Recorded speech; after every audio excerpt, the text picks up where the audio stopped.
Taiwan, I'm Keshi, and I'm chatting with Joey Chow right here on ICRT FM 100. Hello, everybody. I'm Joey, and today, I'm excited to be able to speak with one of my personal idols. Love his music, and he is a truly unique, one-of-a-kind artist, singer-songwriter, producer. Keshi, what's up? Nothing much, man. I'm good. How are you? I am very well. First off, where are you right now? Where is this space? So I'm in a hotel room.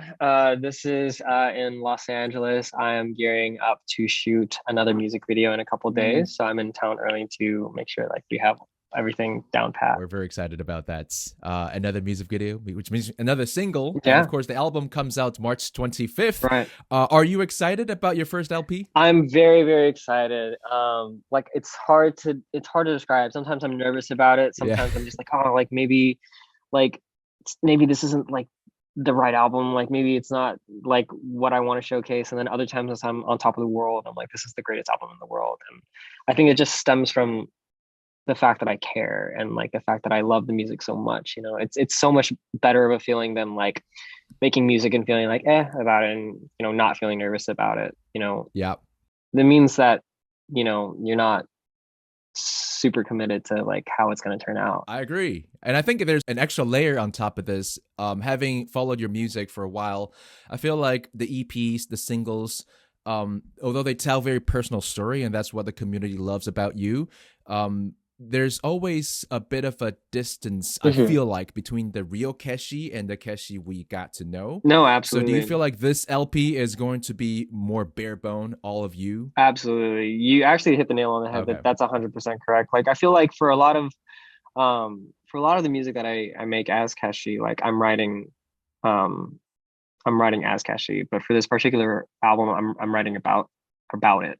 And it's definitely more candid. It's definitely more honest and more raw and very, very personal. And can't wait for people to hear it. Yeah. And why is it called Gabriel? I needed to clarify that first for your fans. When it came time to name the record, I wanted a name that was memorable, but not overly convoluted, overly cheesy or anything. And I was only about 4 tracks in, and none of those tracks really captured the essence of what the album was going to feel like. I think Hell Heaven was done. I think Get It was done. Touch was done. And Somebody was done. And I was kind of tired of referring to it as the album to my team and my manager. Okay. And I just needed a project name for it just to refer to it as. And I've always loved the name Gabriel. I'm not religious by any means. But it all has always kind of stuck with me, and I decided to call it Project Gabriel. And then after a while, it just kind of stuck, and I was like, oh, this is the sort of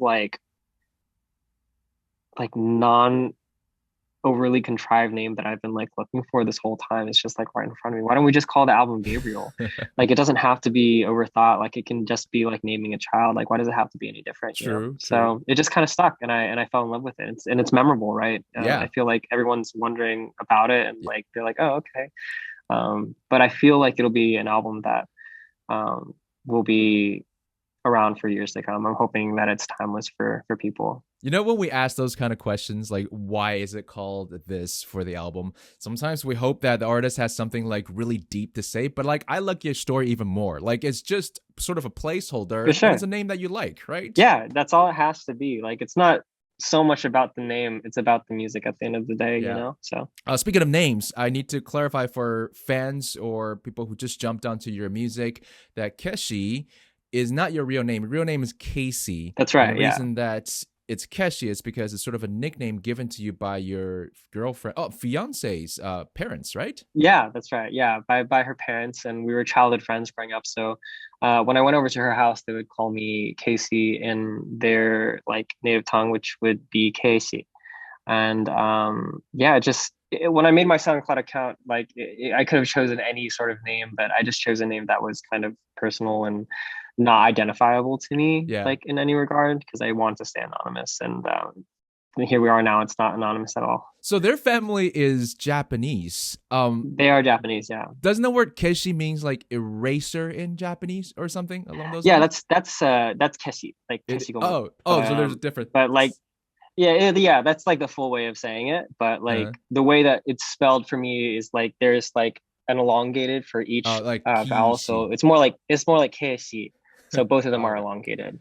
But I mean, for simplicity's sake, it's just Keshi. Yeah. So from naming of your artist name, your stage name, you can tell that Mai and her family is always on your mind. How much of her and your love story, because we love it so much that you do openly tell your love story to your community. How much of your love story is in this LP?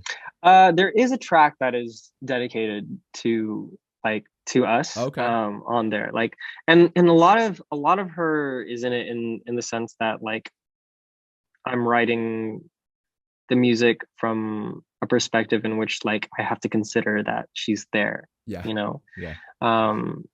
because it is so honest and personal, like she is in a lot of those songs in terms of like maybe like, yeah, it's kind of tricky to put it. It's not like I'm speaking directly to her, and it's not like I'm referring to her directly in any of like it, by any means for some of these tracks that I'm talking about. Yeah.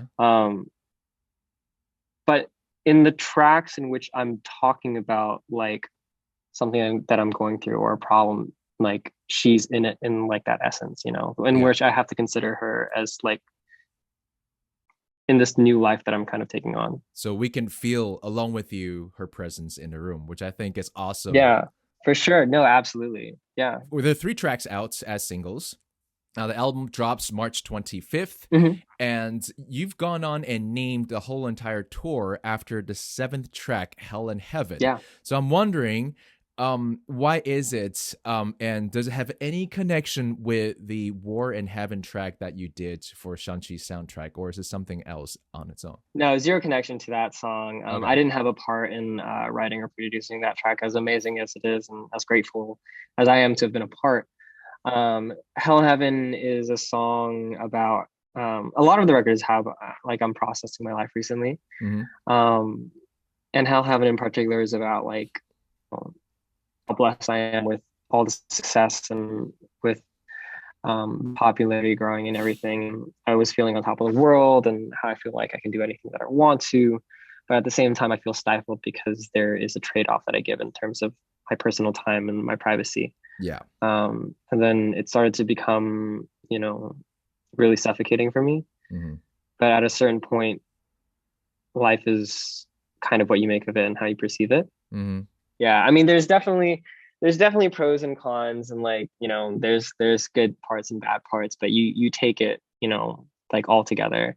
But that doesn't mean that you can't talk about like how you process it. So yeah, but a little bit of humor works well for daily lives, and also for a very specific date that's coming up soon after this interview is released, which is April Fool's. And I want to find out, Keshi, are you a prankster in your personal life? I would say I wouldn't call myself a prankster, but like I do like to mess with people quite a bit. Like I'm not gonna lie, that is truth. What is one of the biggest things you've messed with your family, friends, or lovers? I feel like it's most often with my fiance. Like I tend to like bully her quite a little bit. It is funny like seeing her reactions to like the little lies that I tell like throughout the day and stuff like that. So yeah, maybe I'll like tell her that like, I mean, it's not really a prank, but like maybe like telling her that I watched an episode of an anime like without her, even though we're watching together, and just seeing how she reacts. Is that a faux pas in the house? Like that's a cardinal sin in the house. Absolutely a cardinal sin in the house. You can't tell whether I'm lying or not. So I mean. So what are you guys following right now? Like at this point, what is the one anime that you're following? Shingeki is one that we're watching together, but we've both read it already. So like we both know how it turns out, but it's less about it's more about the thought that you would dare watch it. Yeah. Like that's how could you? While we try to get our listeners and viewers to watch the same anime as you, everybody make sure you go listen to the album, the 3 singles that's out right now. It's Get It, Somebody in Touch. And today we have Keshi right here. Thank you so much for joining us. Yeah, for sure. Thank you so much, Joey. I appreciate it.